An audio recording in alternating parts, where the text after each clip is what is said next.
Hello everyone, welcome back to a professional match of StarCraft 2. Today it's time for a Protoss versus Zerg, where we find ourselves on the map Pride of Altaris. And spotting right here in the top left-hand corner, playing with the blue Protoss pieces from South Korea, we have the highest ranked Protoss player in the world, and his name is herO.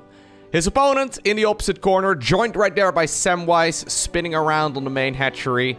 From Italy, we have a channel favorite, and his name is Reynor. I heard that these two played a bit of a banger on this map, so I'm excited to find out exactly what went down. Reynor, okay. Where are we going? I thought maybe we were gonna go gold first, but for some reason he's sending the drone all the way over here. Maybe he's just hiding it? Are we gonna go pool first? Oh, yeah, okay, I think that's what we're doing. He's sending out the drone very early to make sure that if there would be a scouting probe going across the map, which there isn't, it wouldn't see that there's a drone leaving the main base. So he's decided to go for a gas first, and then into a spawning pool very quickly too, and I think he's gonna follow it up with a gold, meaning that if his opponent would also go for a gold on Pride of Altaris very quickly, he would actually be able to punish it. This is, metagaming that we see on this particular map every once in a while. Protosses have gotten a little bit cheeky when it comes to their own golden minerals too. So the thing about Pride of Altaris, I don't know if this was intentional or if the map maker just didn't know. I'd like to think it's intentional, but I wouldn't be surprised if it's actually like a quote-unquote mistake. Anyways, historically, gold bases in StarCraft 2 have always had 6 mineral patches, but this one has 8. So the amount of income you get from this base is actually quite ridiculous. It's 7 minerals per return trip for a worker, compared to the conventional 5. Doesn't sound like a lot, but it adds up very quickly over the course of the game. Luckily here, though, for Mr. herO, no very quick gold for him. He's just decided to go for a very conventional... Alright, well, that pylon's a little bit awkward, but he's decided to go for a very conventional pylon right here on the low ground, followed up with a 20 supply Nexus, it seems, and then also a pretty quick Cyber Core. This is going to allow him to, of course, get that Adept out, and I think the Adept... Or the Stalker, okay. Huh, what are we going to hide? I feel like we're going to hide something. Okay, it's going to be a Stargate. I mean, it's hidden in a very likely location for an Overlord to scout it, but Zergs, generally speaking, bring their Overlords towards this pillar or towards, like, the back of the main base.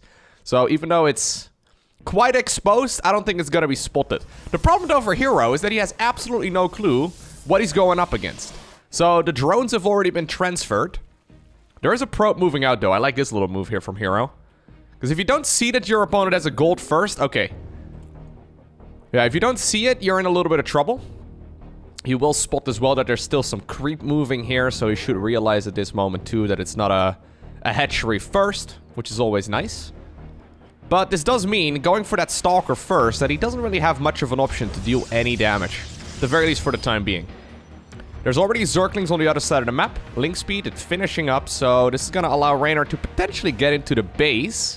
If he would have tried to go up there right when Link speed finishes... maybe, no, I don't think even when it finished, he wouldn't have had time for it. Nah. The Adept still properly timed there. Stalker was being a little aggressive, though. I believe Reynor did pick up on the fact that the Cyber Core wasn't spinning right away, so he should know at this point that it's gonna be a Stargate opener, just judging there by the Warp Gate research. And actually, that was actually, hold up, I'm gonna go back for just a sec. Where did those links come from? Oh, they came from the left side? Dude, this is already a very awkward game. So we have a bunch of Zerglings over here that want to kill the Stalker. And herO's like, no, I am outsmarting you because I'm bringing an Adept as well. And then Reynor's like, no, I've already outsmarted you by sending a bunch of Zerglings towards the left side of the map. And then herO's like, no, I'm already outsmarting you because I... It's a trap within a trap within a trap. Anyways, at the very least... The links get into the base. That is not what you want whatsoever. Sacrificing a bunch of Zerglings right here and... Oh, very nice. Micro. Oh, that's hot. Sorry. Anyways, sacrificing the Zerglings here in exchange for 7 probes. Well worth it. I was thinking maybe we're gonna... What does this actually do? Okay, yeah, maybe we are gonna go for a gateway over here. It's gonna make reinforcing a little bit easier here. Because obviously, I mean, you don't have a whole lot of space over here to warp in, especially if you go for a lot of gateways. Regardless, though, not really liking his position here for herO all too much. He doesn't have a third base yet. He lost a bunch of workers, and Reynor still has that good old gold base. The gold base is so nice. If you look at the income right here, look at that. 2,000 plus minerals here a minute already for herO, whereas herO is getting a measly 1,300. So this is gonna be an uphill battle. He's not looking to go for a third base yet either, so I'm actually a little bit concerned. He needs to deal some sort of damage with these units at the front. Okay. Decides to shade the adepts. Like, these are not glaive adepts, right? They're like just regular good old conventional adepts. There is a Twilight Council coming up, so maybe that's an option a little bit later on into this game, but no damage done over here. Queen's already waiting for the shades to arrive over there too. Despite the fact that there's no Spinecrawler over here, Reynor is still dealing with this just fine. He's got a Roachborn coming up. He'll probably go for a lair pretty soon too when he's defended this, and, well... Actually, hold up. We're already at 3 adepts, or sorry, 3 oracles. He's gonna go for a 4th oracle. Now, herO has become one of my absolute favorite Protoss players. I mean, I know Zest has had that, you know, that title for a very long time, just because Zest games are incredibly exciting to watch. But herO may very well be taking that crown very soon. Look at this. So, he's going 2 base, Glaved Adepts, with Mass Oracle. That is not a strategy I've seen before, but I like the idea. So look at the oracles here, right? They actually deal a ridiculous amount of air-to-ground damage. You gotta make sure you keep them alive. They can only actually deal damage when they have energy, so they're spellcasters, but their actual damage per second when they're firing is super high.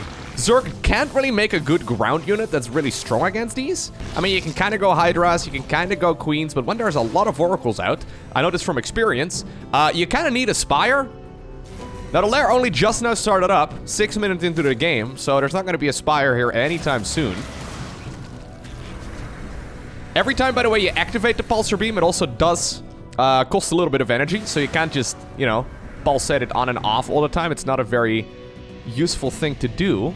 This is... He's still not going for a 3rd base. Oh, are we gonna go 3rd at the gold?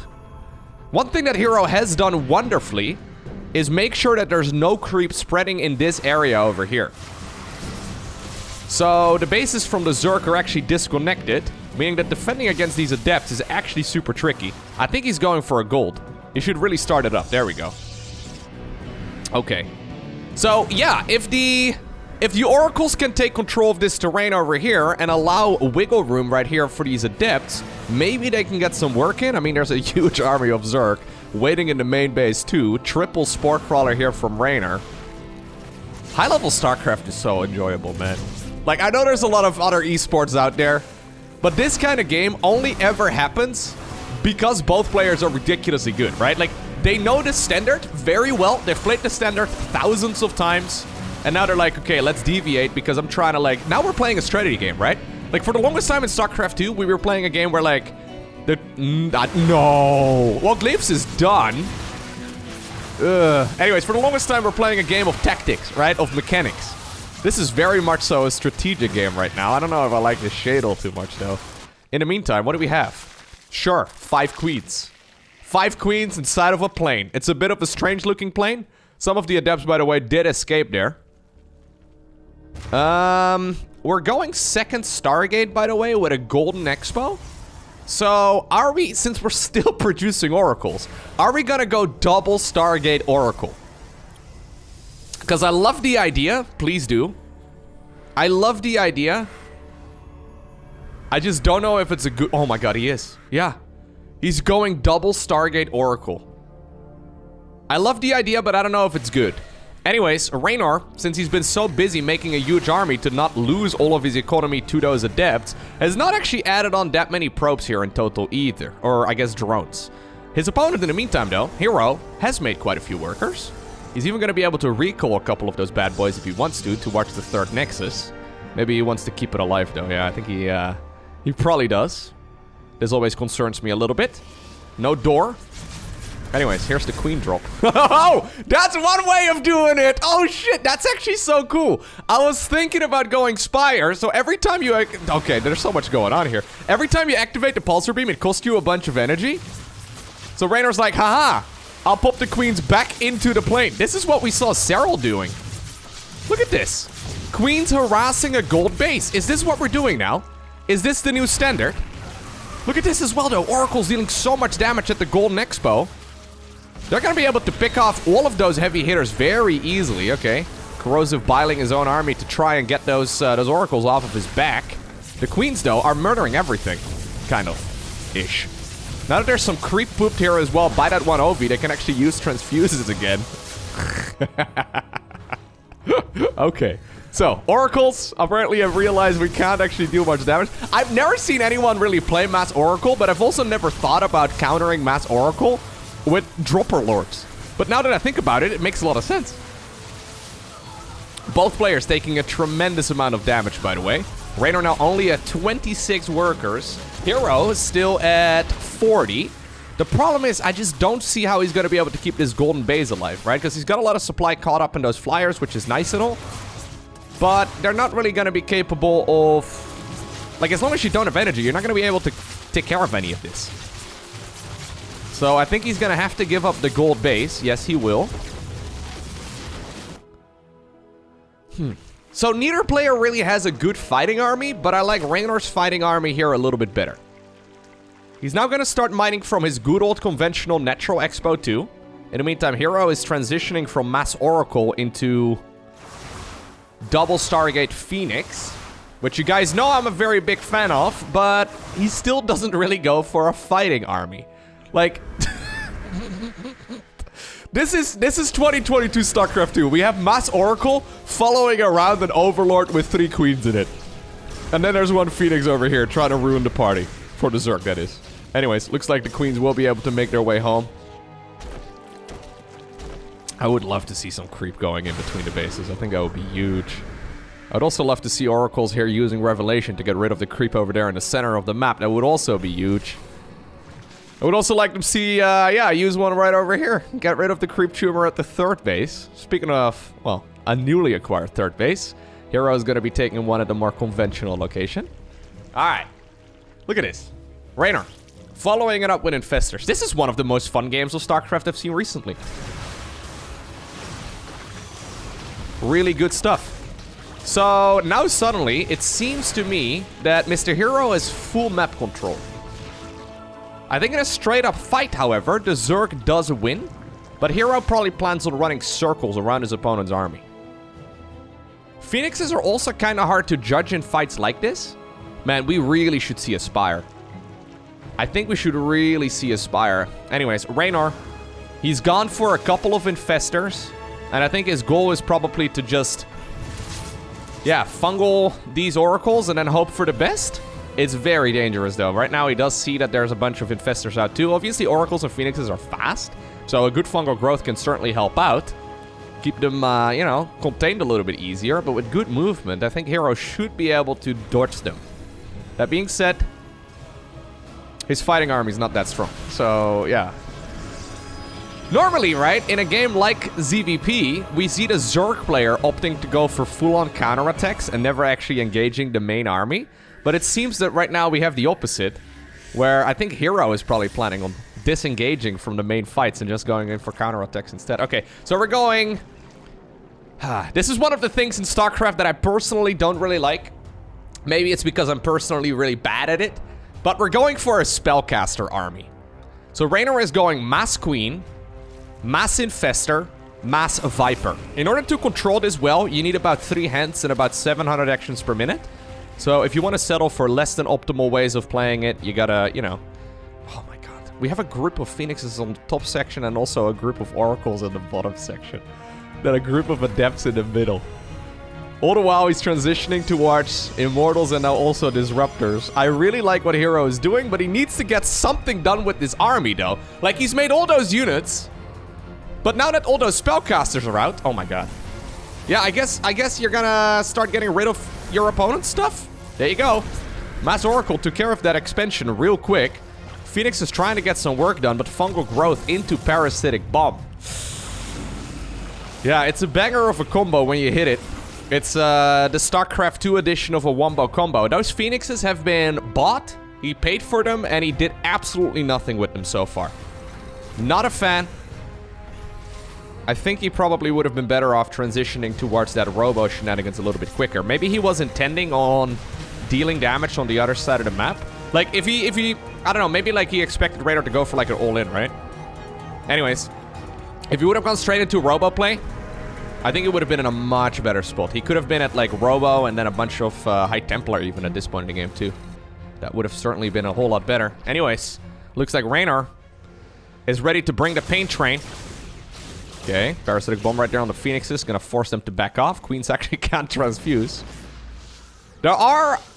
okay, there's a lot of stasis... Or there's room for a lot of stasis wards at the very least. Anyways, oh my god, hold up. Okay, there's so much going on. I'm not doing a very good job observing today's game, apparently. So, I backed off a little bit because I didn't realize that the Oracles apparently decided to sneak through the right side of the map while the Zerg is preoccupied, and they're gonna finish off that expansion that I think the Adepts got a whole lot of damage done earlier. Yeah. Alright, the Expo is gone. This is now forcing Reynor into a bit of a panic. He's like, oh crap, what do I do? I think if Reynor would have known, though, that it was Mass Phoenix as a follow-up, too, he... Oh, God. Okay. He may have gone... I was thinking maybe for a Spire of his own, but... Yeah, now that he's gotten rid of most of those big flyers from the Protoss, he's decided to... Oh, okay. 1 health. The rest of the crowd immediately hugs him as soon as the Parasitic Bomb wears off, anyways. Kind of like IRL. Anyways, we've got ourselves the Hydra dead here as a follow-up, and Reynor's gonna reacquire the Golden Expo, too. I think if this would have been Archon Immortal Storm with like Disruptor support and then a bunch of leftover Oracles, it would have been really nice. Right now, I'm not convinced, man. I think those Vipers are going to be able to abduct all of those heavy hitters, and indeed they do. Still a couple of the Purification Novas do still get some work done. Fungal Growth over there as well in the middle of that army. Queens take a lot of damage. Roaches and Ravagers also take some of those hits to the face. That engagement should have gone a heck of a lot better right there for Reynor. But that's where, you know, even someone with how much APM? 422? Well, he's up to 600 right now. That's 10 buttons a second. Anyways, even for someone of his caliber, apparently, that's not quite enough to micro that fight perfectly.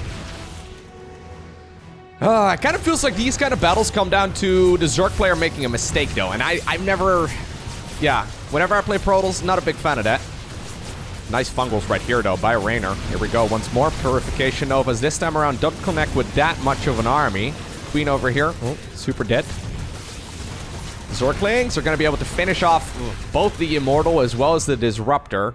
And now suddenly, herO is retreating with his tail between his legs. And what is his actual army? Like, I haven't really been a big fan of his army in general this game, but... I mean, I love what he's doing, but it's not really a straight up, like... I'm gonna fight you type of force, right? So now he's stuck on Stalkers with 1 Disruptor. He's going finally for some upgrades over here, too. Like, Roach Ravager, Lingbane Queen, those type of army compositions are always gonna be good, right? You don't have to have all of them. You don't have to go, well, for example, he doesn't have Banelings over here. But the combo of those units is always gonna be really strong. If you can bundle that as well with, well, for example, some Hydras, or especially Vipers and Infestors, you can deal so much damage. I think strategically I like what Reynor is doing a little bit better here. But herO has a good eco. He's once again trying to reacquire the gold base. One problem with the gold base, I guess, is that the mineral fields, they don't have that many resources in them. I mean, they have just a conventional amount of resources in them, so they do mine out quicker too, because obviously you bring back more resources per trip. herO will have more value in his golden base here than his opponent. The new meta in ZVP recently has been Mass Gateway Unit. So I guess that's what herO is eventually arriving at. Oh god, okay. That's kind of mean here. Yeah, you know what? It's working out. I guess it's working out just fine. Couple of Stalkers here get abducted. Not something we normally see, but if you have a lot of energy and he's getting a little bit too close to your creep, yeah, you may as well, right? You can get some new energy right here on these Vipers relatively easily. Wouldn't mind seeing a couple of Evo chambers here just for the energy consumption. And I think that Reynor, after a very chaotic 15 minutes or so of gameplay, is now securing a really nice lead for himself. That being said, herO's given a lot of time. He's going into Immortal production once again. I wouldn't mind seeing him add on some more disruptors once more, though. Right now, he also knows he's going up against lurkers. He decides to go for the Templar Archives. Okay, given enough time, his army is going to be very powerful. Archon Immortal Zealot Storm is surprisingly effective, especially if you, once again, add on a couple of those disruptors. It's just that I like Reynor's unit comp here in most of this game quite a bit better. Honestly, if he wouldn't have gone for those Phoenixes, though, like, those Phoenixes did nothing for him. If he wouldn't have gone for those Phoenixes, I think he probably would have won the game. Sorry, guys, I don't mean to roast you, but as much as I like you, I don't think that was the right time and the right place for it. Then again, you can't really blame herO for that either, right? Like, this game has been all over the place. Okay. Here we go. I think this is Reynor going in for what he probably thinks is going to be the finisher move. Yeah. And this Spellcaster army, it's counterable. It's counterable, but you need, you know, at the very least, some form of High Templar. You need maybe some Skytools units, right? Like the big heavy hitters, the carriers, and all of those. Instead, herO right now opting to go for the full-on counterattack. So he's taking care of a base right here at the 3 o'clock position. I like it. Queens here are starting to fall too. The problem is, yeah, there's so many Zerglings available. Sure, they killed a hatch. That's nice. A couple of Zealots over here are working on the gold base. That's also very nice. I mean, he's making the best of this situation, though. The problem is that he will have to address the lurkers at some point. And Stalker Zealot against lurker? Oh my god, 2 immortals get misrallied. Oh, you hate to see it. Golden Expo will also live, it looks like. I think that Reynor might just be a little bit stronger in this game. But I really love this one. This one was sick. I know there's going to be some people in the comment section that'll be like, Zerg, overpowered Blizzard. Some of my absolute favorite comments to read whenever, you know, people play a fantastic game of StarCraft, right? And obvious mistakes are made on both ends. You always have a couple people in the comment section that are like, no, Lowko. You don't get it, okay? The reason X, Y, or Z has lost is not because of, you know, them being worse. It's, yeah, because of balance. Anyhow, I hope you enjoyed watching this video. If you did and you made it all the way until the very end, please do me a favor. Take the 1 second that it takes to hit the like button down below. It really does help. Thank you very much.